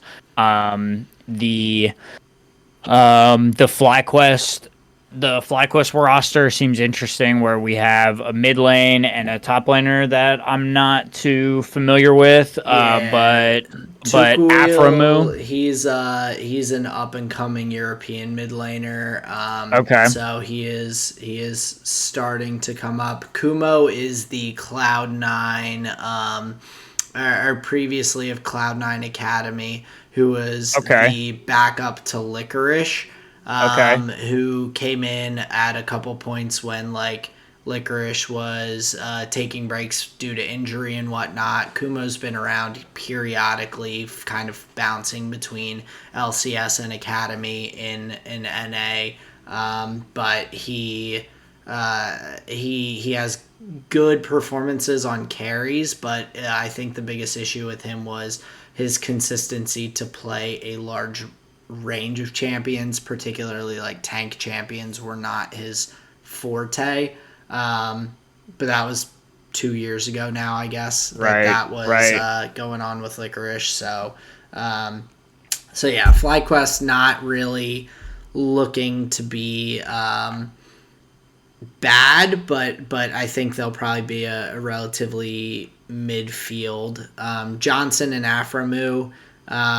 Aframu is like that, just like eternal presence, I feel like, now in LCS. Yeah. Well, that was going to be my point. I hope that the Johnson Aframu veteran bottom lane compared with Jose Diodo can reign in the top and the mid. But obviously, like, those are your carry lanes. You need them to kind of pop off. Well, especially based on this year's kind of the way things were going in terms of meta, it being that jungle mid, jungle top duo being kind of the primary carries. So I think the 100 Thieves roster, I'm happy to see that they didn't swap anybody out. I think Someday was still playing at a pretty high level. Closer, Abadaga, FBI, Huhi. I was very impressed with how they played at Worlds and their performance throughout the year. They got their W. So yeah, happy they stayed the same. Obviously, that what they're adding in the sub tenacity, he may have been a sub. I'm not sure. But yeah, I'm happy to see that they're keeping the same roster. Yeah, Dignitas too. Kind of exciting to see them bringing in potentially, of course, River, who is a LCK jungler coming in. I am blanking on who he would have played for. So River played for PSG Talon, not LCK. So playing for PSG Talon, who has Gotcha. performed extremely well at MSI and then performed pretty well at the at Worlds 2021 this year. So expecting for him to be on that roster because he did leave PSG at the free agent deadline, but Okay. of course not officially signed as of yet. And then really I think the other two big teams to just mention. So Yep. TSM, we've got them releasing most of their team, but then potentially bringing it back in Huni and Spica, picking up Tactical from Liquid most likely after they have gone and gotten Han Sama. So Yep. Tactical still maintaining his position on a top team. I don't really know anything about Fate, their new assumed Do I? mid laner. And then Ignar potentially coming back in the support role, either he or Life from the LCK coming in as that support. The lineup doesn't excite me that much. I don't think they're going to be bad, but like that doesn't look like a huge winning like shoot for the moon kind of lineup coming out from TSM. No, but it does seem like they wanted to change the pieces that may have not been working really well. Maybe they are building around an aggressive top side based on how they perceived, the meta to be going. It could be a really heads up play by TSM. To sub the bottom side of your map out. I think Tactical, Ignar, and Life have all shown consistent performances at least up until now. Yeah. So I'm not mad at it. Fate is the big question mark, Yeah. and TSM being team solo mid. It's hard to see anybody being like Reggie, fucking even Power of Evil. Like I remember watching him come up through academy. I've been watching him for a long time. He's a phenomenal mid laner. Yeah. Of the caliber that like it's dumb to say, but like of the caliber that a team named TSM should be. Same with Bjergsen, and we'll see if Fate can do it. That's a big shoes to fill, though. Yeah, and I'm not the only one. Whatever. Definitely, and I think that they do. It's good. I'm glad that they kept Spica because Spica, I think, performed very well this past year for TSM, and so I'm really glad that he still has a home there and everything. Huni was hit or miss for me, but I mean, definitely still has the potential for those standout performances. So, a good veteran person on the top lane. Tactical, I definitely think is an upgrade from Lost. No big shade to Lost. Lost wasn't bad, but Tactical's definitely a significant upgrade. Ignar or Life, whichever one, both of them, whoever comes on as support, I would say is probably going to be a slight downgrade from Sword Art. I would have loved to see Sword Art next to Tactical. I think that bot lane does compete for potentially the best bot lane in North America with Sword Art, like potentially having good competition with Han Sama and Core JJ for that kind of title and everything. So, interesting to say the least. Lost is not completely lost though. He does have a home on Golden Guardians, but Hell yeah. I can't fault TSM for sliding in and scooping up tactical. No, neither since can he was I. available. But that does kind of bring us around to I think the most interesting of what has come out in news for LCS teams. My team, Cloud9, losing the offseason again, having the fudge factor switch to mid lane as as Perks leaves the LCS. Did you watch much about Perks leaving? Actually, did you look and see much about that? It was really wholesome, honestly. Like watching it and all. Just as like a brief thing, I, as always, am very impressed with Cloud9 in terms of their wanting to take care of their players and everything. Apparently, he and Jack had some conversations during, I think it was during Worlds, maybe either right after they were eliminated or like around that time frame. But essentially, Perks having conversations with Jack saying, "Hey, I gave the LA life a shot. I've been really happy on Cloud9. You guys are a great team, but like this isn't my home. Like I want to go back and live in Croatia, be close to the LEC studio, be close to my family and everything like that." And so Jack was like, "I get it. No worries, no hard feelings." And so all of the content that Cloud9 put out with Perks leaving was actually really heartwarming. That's cool. To see everyone being like, yeah, it was really awesome to have someone like Perks and like of his caliber and everything on the team and all. But yeah, so they're sending him with well wishes back across the pond. It sounds like, I'm not sure if That's he good. is. I'm glad to hear that. I'm not sure if he's signed a contract yet with any other teams. But that does leave Fudge moving to the mid lane, C9 most likely keeping Sven, Blabber staying in the jungle, bringing in Summit, who all I know about him is that he is regarded very highly in terms of free agent top laners, Gotcha. as like Okay. a young upcoming kind of guy from everything I've heard.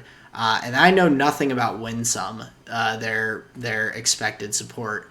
So just in general, like huge changes from Cloud9. I am Big question marks. very curious to see how that goes.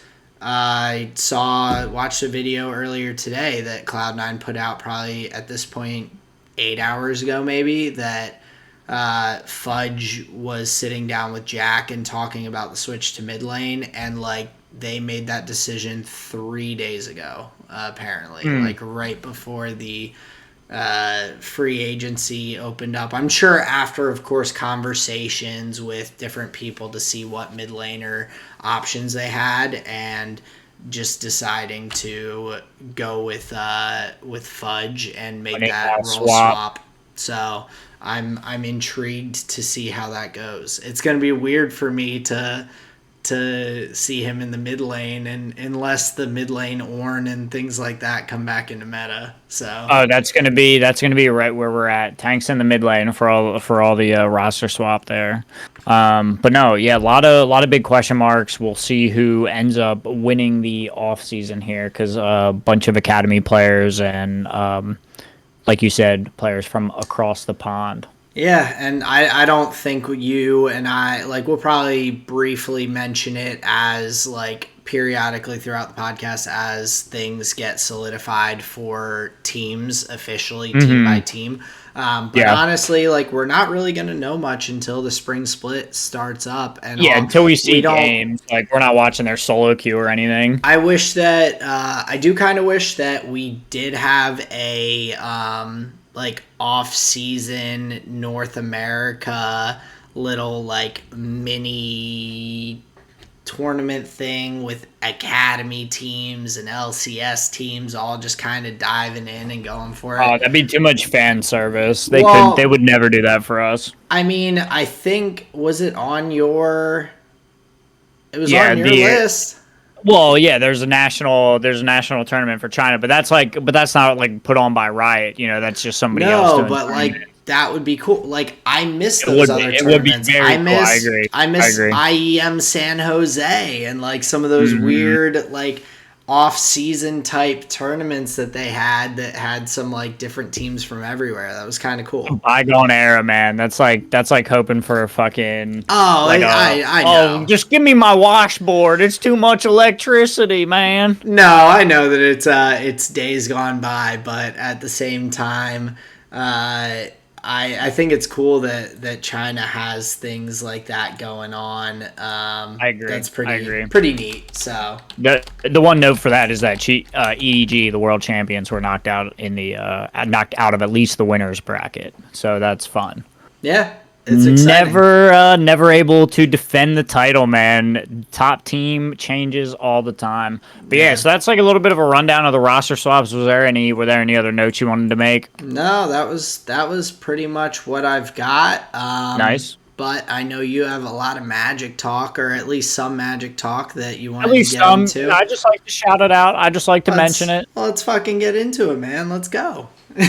Past Thursday, like I'd mentioned, I was playing on the Mental Misplay Discord. Colleen and I tuned in for a hot second, but I couldn't keep her into it for the entirety. We fucking missed your intro, which was the part Right. that like I saw you linked it in the Discord. I jumped on and it's on the second person's like giving their intro. I'm like, Well, and then from there, like I don't know how long it took, but like if it took forever to actually like get into the get, we were which just is why sitting there. we ended up because it was like you've Yeah, got the no, set. We no listened to problem. the second intro, third intro, fourth intro, all thinking that like maybe we still Yeah, had yours to I come. was first. And then like the no knock to the mental misplay host, but he was going and talking and Yeah, and it's like everything not for the a little game. That's bit. not what you guys are there And for. we were like, Right. I would have been happy to like be like, okay, so this is what's going on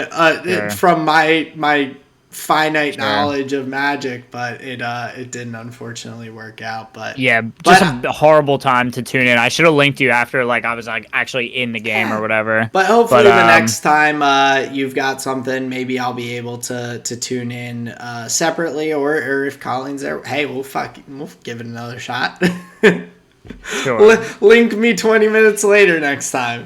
Yeah, well that'd be the plan. But yeah, those games were really or give fun. me like a 10-minute warning and I'll hop on for the very start of it so that There you go. we can catch on there.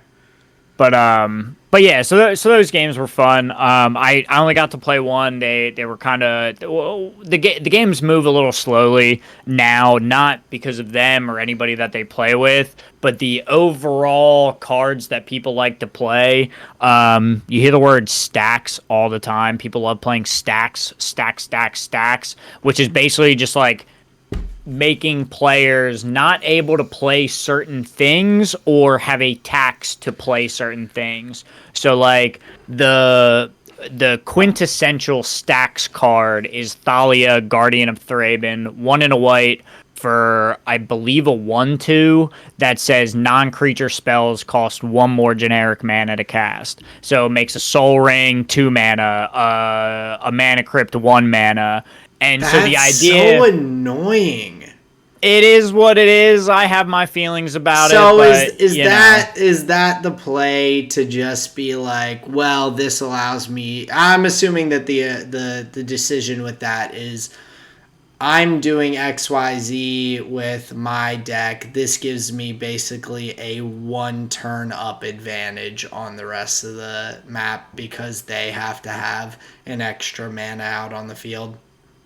keyword rest of the map. So it's a way in a multiplayer format, instead of trying to have like 1-to-1 interaction for every spell, just put something on the board that'll just slow everybody down like an even amount. So if 2 people play this, then the 2 people that don't now all of a sudden are 2 turns behind, but then the other ones even out and are each 1 turn behind to each other. Most cases just straight up locked out of the game.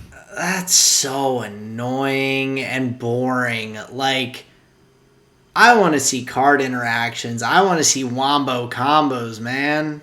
That's what I really like. But there are some decks in the format that people like to play with their Staxy builds, and whatever, it's fine. But because that's what's in the meta, that's just what people are playing. So the games tend to run a little bit slower. I was only able to play one game. That's fine. I'm not angry about it. But the good thing that came out of it was there was a gentleman who was playing on there. Shout out Death Magic. He was playing in the Patreon games. He was another active member in the community, and he invited me through DM to go play games with him on Sunday. So Veil of Death MTG on YouTube. I was playing games with him. We jammed 3 games. Nice. So does he have a regular group that he plays with, or did he pick up like you and a couple other people through the Discord? And that's what he did. Nice. Yeah, and so brought a bunch of us together, got some really good games in. So that was really fun. That's and I think the magic of Discord. And that is the gathering in Magic the Gathering, so it's really fun.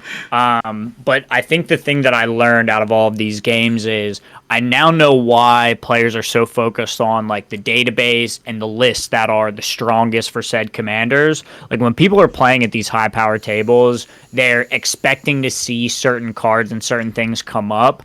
And at one point, I was playing my deck at a level where I just had suboptimal cards in there, where these players are comfortable having proxies, meaning like not the real card. So like money isn't an issue. They're fine if you just print it out or order a fake one online, whatever you do. So I was like, you know what? I'm going to lean into that a little bit. So I printed out some really powerful cards that would go well in the deck. And it is light years better than playing with like, this is like kind of the same thing, because it's not the same thing at all. It's like it does the same thing, but it maybe costs more mana, or exactly. It's like slightly maybe like you can scry 3 cards and the other one's like you scry 2, or I don't know, like whatever. Just whatever. It's some disadvantage, yeah. Gotcha. But I learned that playing with proxies is just, it's totally fine. It lets everybody play at the same level and at an understood level, and it allows people to like, I've heard this before, and I finally understood it, like playing at these tables and doing it for myself. Like, you want to just play the player and that deck and strategy. You don't want to have to like play that player's wallet and sacrifice the overall game state and play state. So it was really fun, like powering up my deck. In that situation, do you tell the other people that you're playing with proxies, or do you just because nobody cares. As long as you cut it out with scissors, throw it in a sleeve, you're like, boom, This is my baby. You got it. And like, as long as it looks good, they can see it on the camera, they know what it does. They don't care if you printed it out on paper or paid $100 for it. They just want to play with you and against the best strategies and the best cards. Interesting. So they can see how their deck matches up against like the equivalent level of competition, essentially. You got it. So, and then there's no crying about like, oh, my deck wasn't the same power level, I don't build interaction. You spent $1,000 and I spent $200. Yeah. Exactly. You can't. That conversation doesn't exist if everyone's just allowed to print them out. So what kind of prep time did you have about. For that? You had like, so did he DM you on Thursday and then was like, hey, like we're playing on Sunday, like here. He said, what are you up to on Sunday? And I was like, nothing. And he's like, you want to, and obviously like I know who it is. Like, I see him in the community. Well, yeah. So obviously he's asking to jam games. Did you go into this like? How far ahead did you know that he was cool with proxies? Is that something that's come up during, like you said, like Discord conversations with the community, or is that more of a, hey, what are you doing on Sunday? It's pretty much you're community-wide. Free. We play with proxies. You cool with that? Cool. Boom, boom, boom. Like, it tends to be like that. The community overall is like, they encourage proxies. Like, it's funny. There's a gentleman in the community. His name's Dylan. He'll talk about like, I've seen people at him questioning like the value of a card, and he just laughs. He's like, I have no clue. I just print them out. Like, he has no concept of the value of these cards. He doesn't own any Magic the Gathering cards.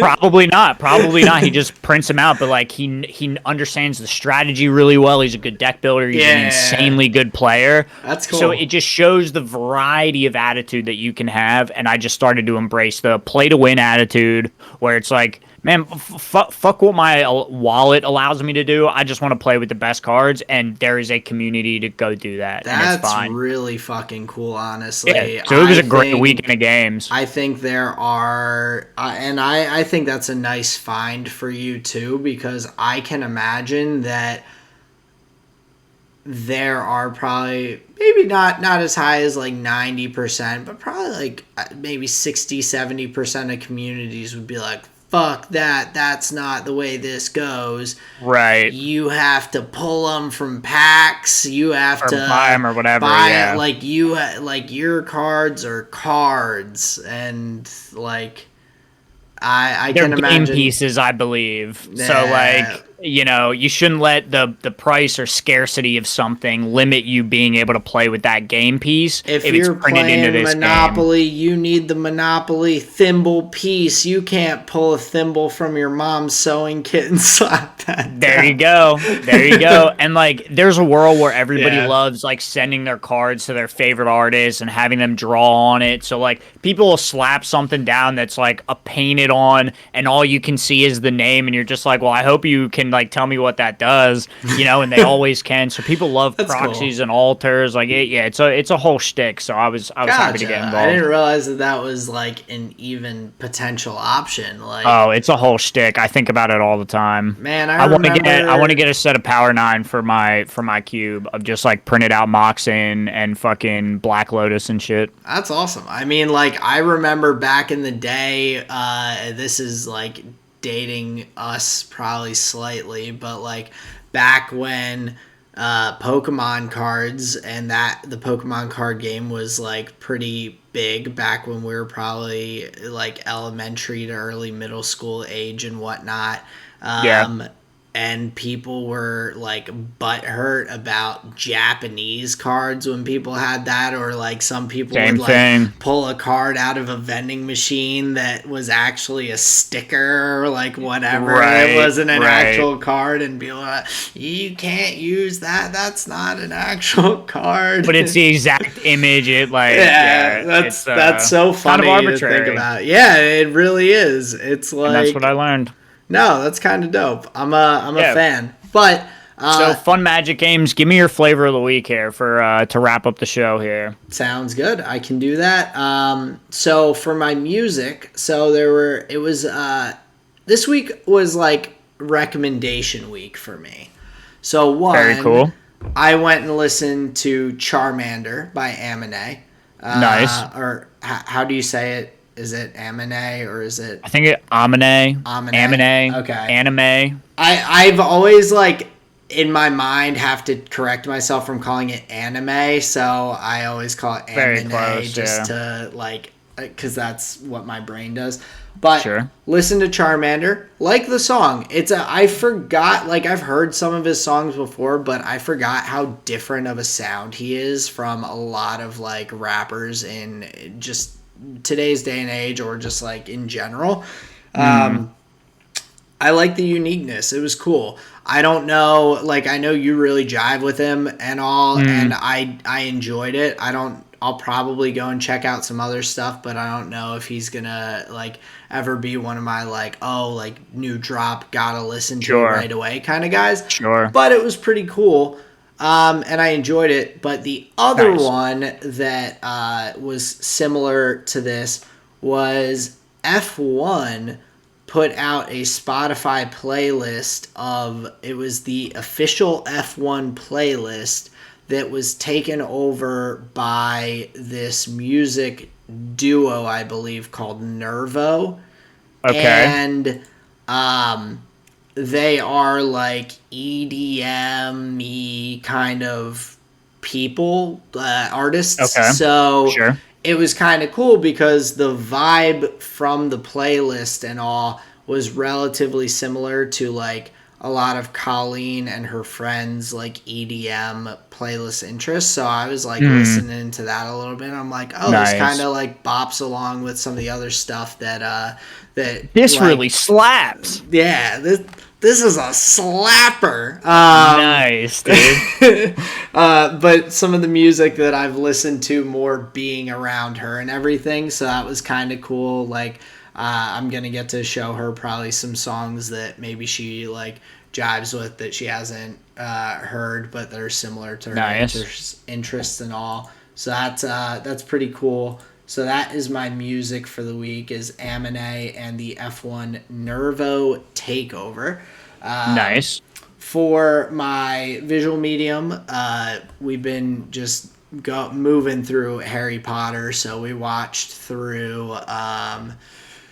I guess we are now through Goblet of Fire and through episode 6, The Half-Blood Prince, or I guess not episode 6, book 6. I'm thinking my Star Wars volume 6 fan terms, but it's all the same shit. But yeah, dude. so we just have the Deathly Hallows finale to go. Yeah, that's fun. 2, but it's been cool like watching through those, and like I've always caught them. Like I think I said on a previous pod on like Harry Potter weekends where you're always coming in partway into a movie and everything.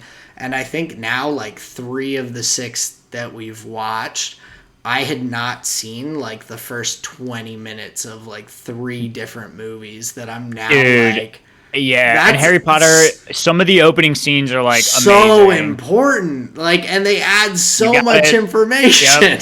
Yep, you got it. There you go. That's so funny. It was kind of funny because the one, I was sitting there and I'm like, I'll tell you when we get to the first part that I remember seeing, and we're like 30 minutes in, and I'm like, wow. So I think this is about like the furthest. I think it was I think it was Prisoner of Azkaban. I hadn't really seen like most of the start of that, and I was like, oh, this is new.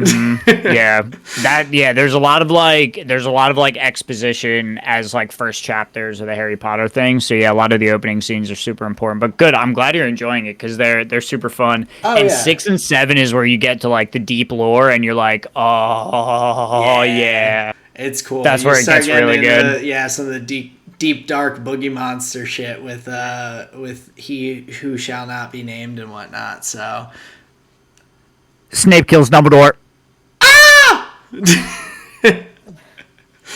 I have seen that. So, but I know, I'm excited. If there's anybody listening that hasn't, I got them.